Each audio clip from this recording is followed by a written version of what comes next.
Isinusulong ni Senador Bato de la Rosa ang pagbabalik ng death penalty bilang parusa sa kasong plunder.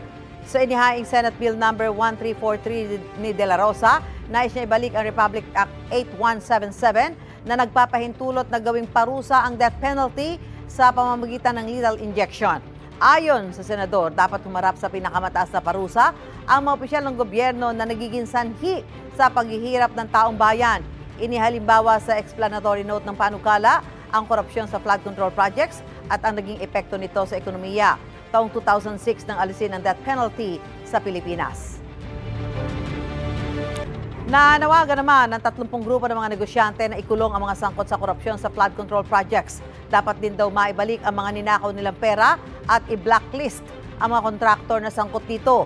Makakamit lang daw ang hustisya para sa mga Pinoy, partikular sa mga mahihirap kung mapaparusahan ang mga korap. Gusto mo bang mauna sa mga balita?